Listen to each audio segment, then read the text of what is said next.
Alrighty, so earlier today I did the video where I react to my Eastern Conference prediction I did in the beginning of the year. Now we're going to do the Western Conference version. And if you thought that the Eastern Conference prediction I made in the beginning of the year was bad, wait till you see the Western Conference because there are some really bad one, and I've already mentioned about the St. Louis City one. Though I will say this, at least I did not predict St. Louis to finish dead last or second to dead last, unlike certain MLS experts that basically predicted that, and it turns out to be a terrible prediction. Though I will say that pretty much 99%. Like, unless if you are just a crazy St. Louis City fan, I don't think anyone would have predicted that they were going to be finishing first and would have the second best points total in MLS history for an expansion team. But even though I didn't pick St. Louis City to finish dead last, and it turns out to be a bad prediction, the one team I did predict to finish dead last also turns out to be a pretty bad prediction for me because I said the Houston Dynamo was going to finish dead last, and that I was definitely not in the belief that Ben Olsen was going to just single-handedly turn this team around. Well, he not only proved me wrong, but he was able to guide this team to the playoffs and finish in a respectable fourth position and probably playing in some of the most exciting soccer that the Houston Dynamo has played in years. And that I've already mentioned, this is probably the best Houston Dynamo team I've seen in years, maybe even better than the 2017 for one. And that team went it to the Western Conference Finals. So should be interesting to see what they're gonna do in the playoffs, but certainly, in terms of how they play and especially how Ben Olsen has coached this team. I mean, no one would have predicted that in the year of 2023, Ben Olsen was able to lead a Houston Dynamo team to the playoffs. But credit to him, and also the fact that even their GM Pat Olmstead getting the right pieces in terms of this rebuild that they're going through, and it turns out to be most of the pieces turns out to be a hit, and that's why they found themselves fish in a really good position and completely prove everybody, including myself, badly wrong in terms of my prediction earlier. Though that being said, in 13, I predicted that the Colorado Rapids is going to finish that. Well, they finished 14 this season. Though I will say that the thing I've said in the beginning of the year kind of turns out to be true. I was very concerned about the attack and that, where the goals, of course, is going to come from. And that was basically the question throughout the season for this Rapids team. They just was struggling in terms of scoring in goals. And the old saying, if you don't score goals, you're not going to do very well in this league. Now, I will say that, at least the Colorado Rapids did kind of show some fight near the end of the season. But unfortunately, because of how bad they've been throughout the season, it was pretty much nailed that even if they had a good run under Chris Little. Well, I wouldn't say a good run because the record doesn't say it, but when you see how they play, they definitely play like a team that don't look like is currently dead last in the standings, but they did finish dead last in 14th position. Then I predicted Minnesota was going to finish in 12th place, and I thought this was going to finally be the year where Minnesota is going to miss out on the playoffs, and it did happen. And I was very close. They actually finished in 11th place, and even though I know that during this prediction, I was predicting that they were going to finish 11 because we don't know the whole Emmanuel Reynoso situation, and even though I've said that he wasn't going to return, well, he kind of proved me wrong that he did return to the team, but it doesn't matter. This has been just a very frustrating season for this Minnesota United team, and in one way that I've kind of saw coming, where that even though I know some people say that this team has a lot of talent, especially on the attacking end. The defensive midfield was a huge issue for this team. This is probably the worst defensive display in the midfield displays I've seen this Minnesota United team probably since the first two season, and those teams were very bad. It's in terms of defense. They were setting records in terms of the most goals that they conceded, and while they definitely didn't get to that mark this season, when you look at how they played defensively, it was bad all the way around. Then I said the San Jose Earthquakes was going to finish 11th position, and they made it to the playoffs instead. Now, they didn't make it by much.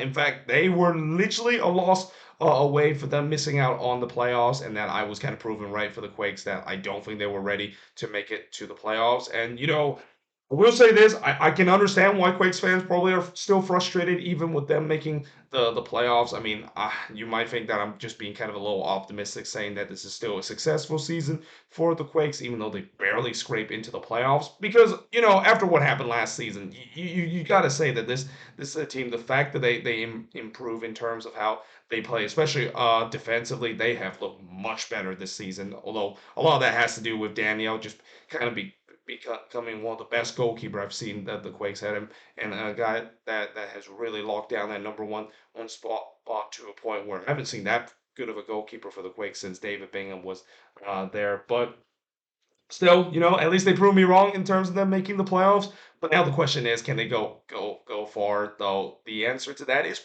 probably no, because they're going to be playing against Sporting KC on the road, and knowing that the Quakes, whenever they play on the road, it's an automatic L. And even though I know that's a game where they can potentially get revenge for what happened in 2020, I don't see it happen, especially with what I mentioned before, how the league is definitely going to try their best to hope that Sporting KC can make it into the next round. So that first round matchup is going to be St. Louis versus Sporting KC. You know that is going to be probably a highly anticipated match if both of those teams are going to meet each other, especially with the atmosphere that's going to happen during that in that game. Speaking of St. Louis, so this is the part where I predicted St. Louis to be. And again, normally when I talk about expansion team, I usually predict them to finish near the line where I think they might have enough to make it to the playoff. It's almost kind of like a safe bet to predict them. Well, it turns out that even with the safe bet, they did one better. In fact, they did even more than one better, finishing first place, and I already mentioned them finishing with the second best record of any expansion team in MLS history. And I also won't get too far into it because I've already mentioned a lot of them in this video in the beginning and also in the last video of the fact that, yeah, again, they prove everybody wrong. Though, again, I think maybe part of that has to do with the way that I've said in the beginning of the season, where I do believe that they could be a decent expansion team because they actually have an identity in their system. That's something that you don't usually see expansion team has. But obviously the question is, well, yes, you have an identity, but is that going to work out? Turns out it worked out to a treat for Bradley Carnell. His teams just could not figure out the energy drink soccer kind of identity that St. Louis basically has throughout the season. Then we go to ninth position, where I thought RSL was going to sneak into the playoffs, and yeah, they actually end up making it pretty comfortably. Though I will say that there were part of this season where it looked like RSL was kind of doomed, and that it's kind of weird that this season RSL has been kind of a little inconsistent, and especially at home this year. I think the only reason why they finish higher in the standings is because they got all those road win. And unlike Minnesota, where, no, I feel like RSL is kind of a similar team in terms of the resort, where they only win on the road. And when it comes to at home, they don't usually get a lot of wins. I think RSL just got a couple more home resort. That is kind of the difference of why they are moving on into the playoffs and finish in a good spot compared to Minnesota. Is going to be eliminated. Well, I won't say potentially going to eliminate. They're already eliminated right now. So yeah, for RSL, they definitely proved me wrong in terms of the fact that I thought it was going to be a close one. Though they definitely did not prove me wrong in terms of the inconsistency that I could see with this team. Then we go to eighth position, where I predicted that Vancouver was going to finish that, and I wasn't that far off in terms of this prediction. I mean, I thought Vancouver will make it, but they're probably going to be one of those teams that's going to sneak into the playoffs. And I will say that the thing that was proven wrong was that 7 game road trip. That 7 game road trip was just incredible from the Vancouver Whitecaps. That was probably the best road trip that I've seen the Vancouver Whitecaps embark in a very long time. The fact that they were able to come out of that road trip and still was able to be above the red line. I mean, yeah, that was almost a miracle, and just kind of reminds you a little bit of Vanni Sartini magic that we saw in 2021. And who knows, we might see something similar again this year, though. I'm pretty sure Vanni Sartini and the Vancouver Whitecaps fans will hope that it won't end like what happened in 2021, where they were kind of a dark horse team and they got eliminated in the first round by Sporting KC. Uh, then we move on into seventh position, and I predicted that the Galaxy was going to finish in seventh place, and nope. Instead, they finished in 13th place. Injuries, of course, hurt this team, and then, of course, the whole off the field situation with Chris Klein and the fans boycotting was kind of a distraction. But I think the most alarming thing about the Galaxy, and probably the reason why their late run kind of got derailed, is because of things that kind of doomed them before a couple years, where this is a team that have always tends to have good high-end talent on the attacking end, and they can definitely score a couple of goals in there. But their defense is absolutely garbage. I mean, their defense in the last month was conceding just so many goals, was just just playing out of the park. And I mentioned before how Galaxy games tend to be very entertaining because, with a good attack and bad defense, that's why you see Galaxy game end up like 3-3 or 4-3, or even 5-2 as we've seen down the stretch. But if you're a Galaxy fans, that is definitely not a thing you want to do. I mean, you do not want to be a team that gets in those kind of games because it's not going to get you too far into the playoffs, and it turns out that's kind of what derailed them. And also, not to mention, injuries also kind of derail them again. I mean, losing Chicharito hurts, but there's also other injuries to this team that hurts. I think one underrated injury that they lost that people don't talk about is Gaston Bergman. I think Bergman, that injury is kind of the reason why the Galaxy defense just got completely derailed, like what we saw in the last month of the season. Then I said the Portland Timbers was going to make it to the playoffs in the sixth position because I thought certainly the Timbers are not going to miss the playoffs for the second year in a row. Well, they did, and it was pretty much a deja vu all over again. Like last season, it was kind of a very similar narrative where they had a relatively good second half resurgence that we usually see under Giovanni Savarese, but they fell short in the end. And this year, Savarese did get fired, but under Mal Joseph, they had that second half resurgence. Maybe part of that was the new interim head coach boost, but it ran out at the worst time. Like it ran out in the last couple of games where they started to fall apart, and then that game against Houston, yeah, again, it just felt like it was carbon copy from last year against RSL on decision day. They found themselves 3-0 down. They did get one back late to maybe give hope, but ultimately it was not enough. And that, yeah, it's got to be a very disappointing season for the Timbers, and that they definitely proved me wrong in terms of the fact that they weren't going to do the same thing that they did last year, and they did. And then in fifth position, another bad prediction. So I predicted Austin FC was going to finish in fifth place. I mean, I will say that I kind of did think that Austin was going to suffer a regression.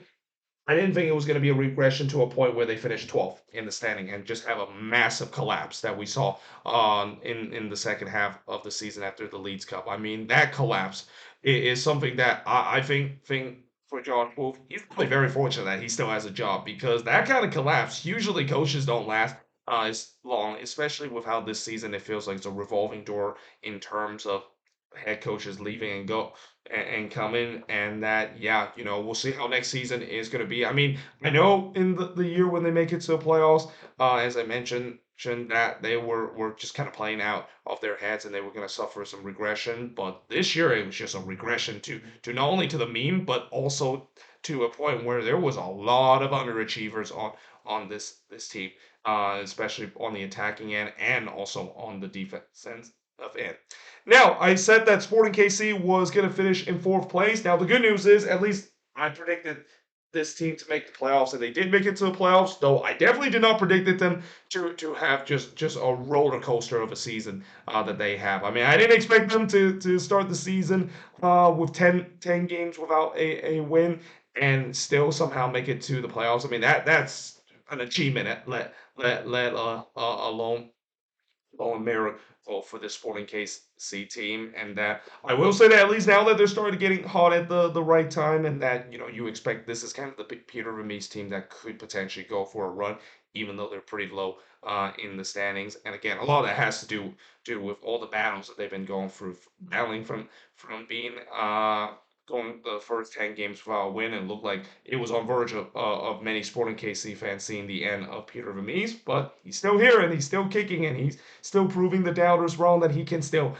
get this team to do good things, even though some might still say that his tactics and some of the things that he use are starting to kind of become a little outdated. Then I said Dallas was going to finish in third place, and again, this is another team that at least I predicted them to make the playoffs, and they did.